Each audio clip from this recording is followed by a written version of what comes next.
nosotros le venimos presentando la historia de la ecología.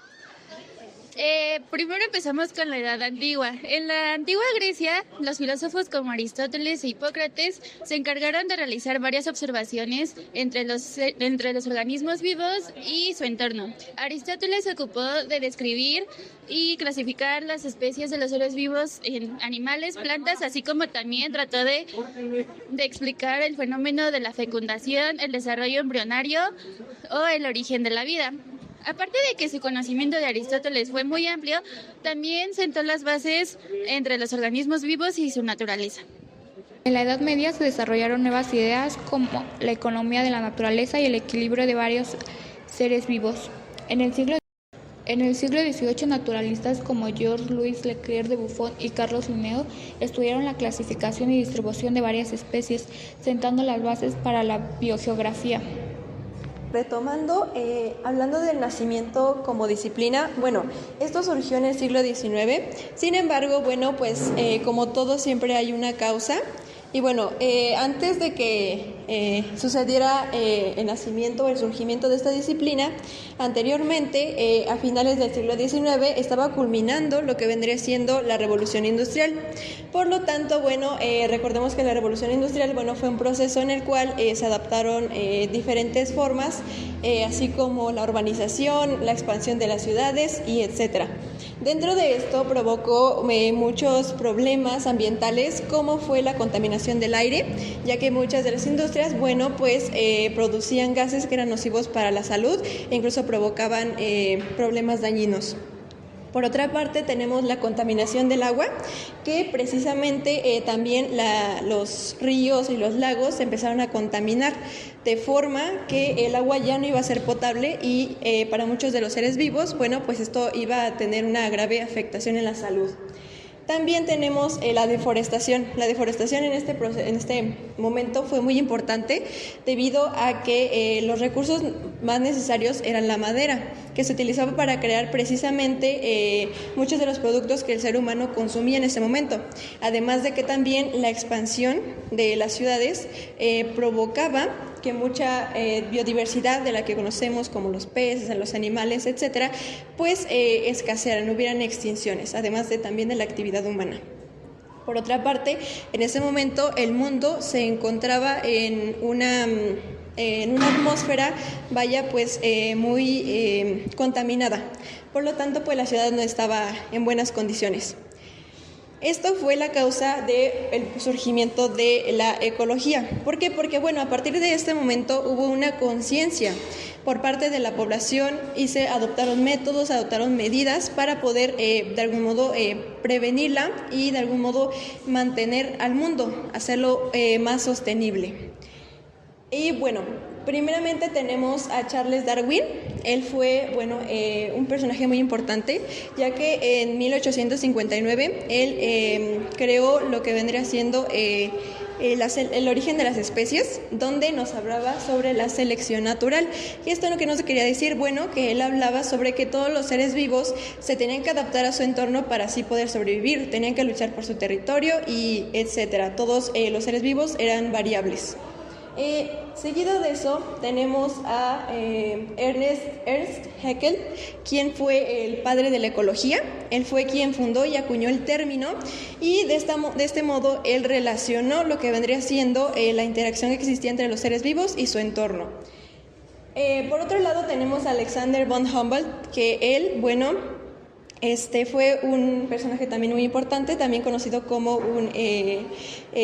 que participó en acuñar el término de la ecología. Sin embargo, él nos hablaba un poco más acerca de la geografía ambiental, ya que eso a él se dedicaba. Entonces, en esta parte, él nos decía que había muchos factores que influían dentro de los seres vivos, así como la temperatura, el ambiente y etcétera. Y también nos mencionaba los diferentes tipos de flora que existían a diferentes altitudes de una montaña.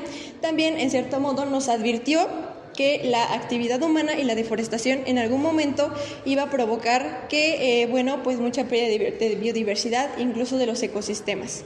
Y finalmente, Alexander von Humboldt y Charles Darwin fueron los que sentaron las bases de esta relación que existía entre lo que vendría siendo la ecología. Del siglo XIX se desarrollan comunidades y ecosistemas. Quienes más importancia tuvieron aquí fue Carl Moebius, que nos habló sobre la biocenosis, Eugenius Warming, que nos habla de sus formaciones vegetativas. Carl Moebius en 1825 a 1905 nos dio el concepto de ecología y biocenosis, y de 1834 a 1919 Ernest Haeckel nos habla sobre el vínculo que hubo durante sus investigaciones de la ecología y la evolución. Y finalizando con Eugenius Warming, que fue un botánico cuya importancia que tuvo en la ecología fue que nos compartió igual el vínculo que hubo entre las plantas vivas de su entorno, y gracias a eso se convirtió en el fundador de la ecología. A principios del siglo XX y a mitades tenemos dos figuras destacadas que aportaron a la ecología. El primero siendo Arthur Stanley en 1935. Este botánico británico propuso la definición del ecosistema. Bueno, el concepto de ecosistema. Realmente lo había definido de una forma simple, una unidad de física del ambiente y los organismos, de las comunidades. Posteriormente, Raymond Lindman en 1941 retomaría este concepto y lo transformaría a su propio significado, que para él los ecosistemas son la vinculación entre las comunidades, es decir, la biocénesis, y el biotipo, es decir, el ambiente inerte. Para estas dos grandes aportaciones fueron importantes para la ecología debido a que la independizaron de la biología, de cierta manera. Tuvo más contacto con las ciencias naturales y fue más una ciencia independiente. Con esto se agrupó a la serie de ciencias los cuales investigan los organismos en función con su ambiente. En 1970 y 1960, la ecología se consolida como una ciencia multidisciplinaria.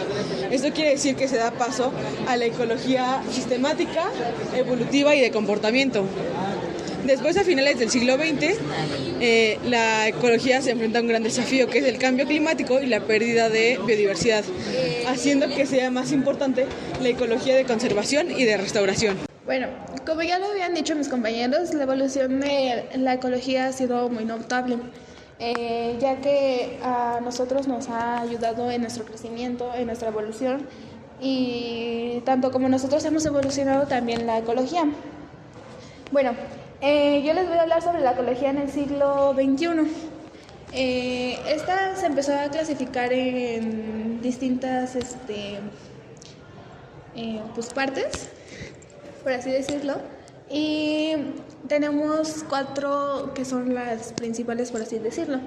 La ecología de la salud es aquella que estudia el comportamiento del medio ambiente y cómo hace posible que los virus, las bacterias y todo lo que afecta al ser se propague o se extinga. La ecología urbana pues es la que estudia el ecosistema y las distintas fases de cómo hemos podido sobrevivir, aunque estamos dañando la ecología, estamos talando árboles, estamos con la contaminación, también hay incendios provocados por nosotros. Entonces, la ecología urbana se centra más en un alrededor lleno de plantas y así, ¿no? Para que siga la vida. La ecología de la sostenibilidad es la que nos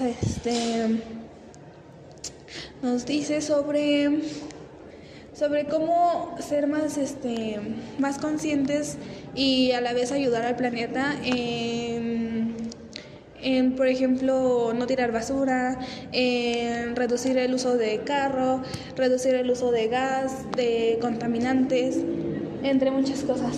Y por último tenemos la ecología del cambio global, que ha sido los cambios climáticos, por ejemplo la capa de ozono que se va deteriorando cada vez más y más que nada es el producimiento de más árboles y más plantas para tener una vida ecológica. Eventos importantes de la historia de la ecología. En 1972 se publicó un informe en el que decía los límites del crecimiento. Este informe era sobre la precaución del crecimiento de la economía ilimitada en el mundo. Donella Maudeu, que así era como se llamaba, la autora, publicó este informe. Donella Maudeu, que era la autora de este libro y de las actualizaciones, fue profesora del colegio de Dartmouth College y su seminal y este exitoso informe de 1972 hicieron que las personas conocieran sobre las consecuencias y las interacciones que tenían en el mundo.